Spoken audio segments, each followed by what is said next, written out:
अपने खोए हुए बेटे की तलाश में आखिर कब तक किस्मत से लड़ेगी एक माँ। आखिर क्यों रोहित भिड़ना चाहता है रेसलिंग एकेडमी के पहलवानों से, और क्या बलबीर सर जान पाएंगे रिया और आर्यन के बीच के रिश्ते की सच्चाई।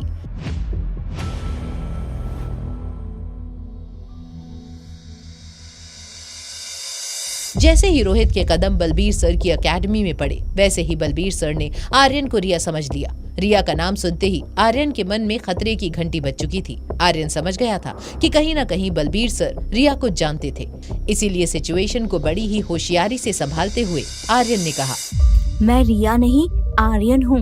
सर, लगता है आपको कोई गलतफहमी हो गई। अच्छा, तुम रिया नहीं आर्यन हो? क्या मैं आपको लड़की लगता हूँ? सर, ये मेरा बेटा आर्यन है। मैं चाहता हूँ कि आप इसे मार्शल आर्ट सिखाएं। क्या सच में ये तुम्हारा बेटा है? हाँ, आर्यन मारवा मेरा बेटा है, लेकिन आप ऐसे क्यों पूछ रहे हो? बलबीर सर के हाव भाव से ये साफ नजर आ रहा था कि उन्हें आर्यन को ट्रेन करने में कोई दिलचस्पी नहीं थी। इससे पहले कि बलबीर सर किसी न किसी तरीके से आर्यन का एडमिशन रिजेक्ट करते, रोहित ने ललकारते हुए कुछ ऐसा कहा जिससे सुनते ही रिसेप्शन एरिया में खड़े सभी लोग चौंक गए। ठीक है, फिर मैं आपकी एकेडमी को चैलेंज करता हूँ। अगर आपके किसी काबिल रेसलर को मैंने हरा दिया तो आपको आर्यन को एडमिशन देना पड़ेगा। भाई, ये क्या बोल रहे हो तुम? एक बार आसपास खड़े मुस्टंडे को तो देख लो, ये लोग तुम्हारा कीमा बना देंगे।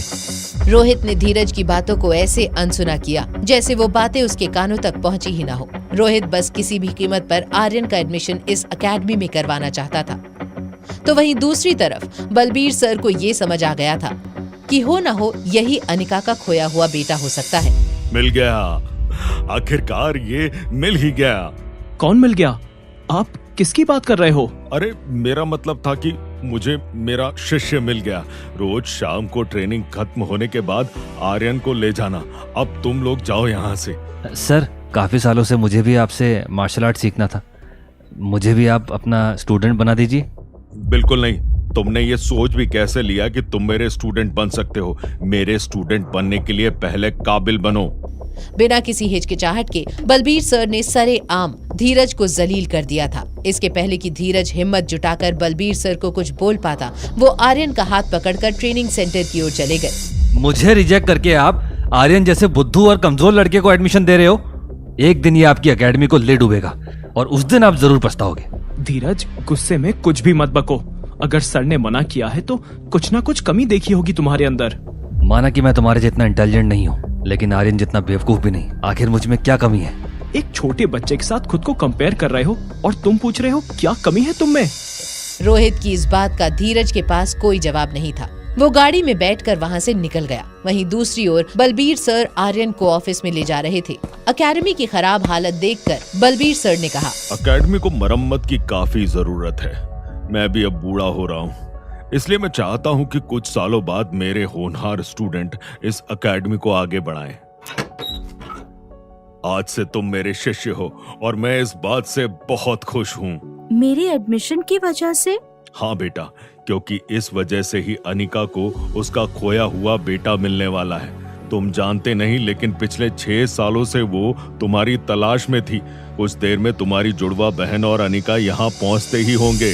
अनिका के आने की खबर सुनते ही एक पल में ही मानो आर्यन की दुनिया पलट गई। वो सच जो आर्यन और रिया बड़े ही शातिर तरीके से छिपाते आ रहे थे, वो सच अब सबके सामने आने वाला था। बलबीर सर ने आर्यन के चेहरे पर झलकता डर 1 सेकंड में पकड़ लिया।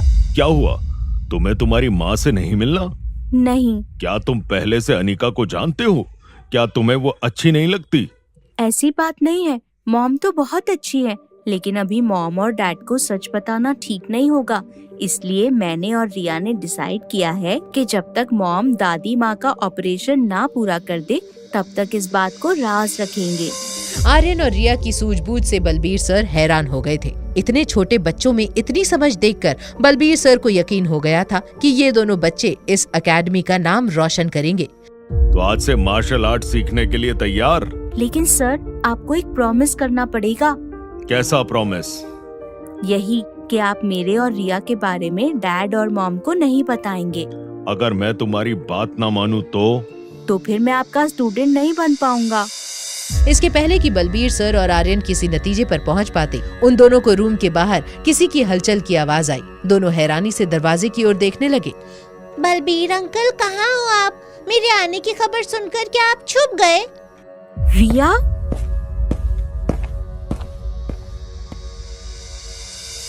क्या बलबीर सर बनेंगे आर्यन और अनिका के मिलने की वजह? ये चौंका देने वाले सच का सामना आखिर कैसे करेंगे रोहित और अनिका? अनिका मिल पाएगी अपने बेटे आर्यन से या किस्मत फिर से खेलेगी कोई नया खेल? जानने के लिए देखिए अगला एपिसोड सिर्फ पॉकेट एफएम के YouTube चैनल पर। और एक लड़की को देखा तो के सारे एपिसोड्स को सुनने के लिए डिस्क्रिप्शन में दी हुई लिंक से डाउनलोड कीजिए पॉकेट एफएम।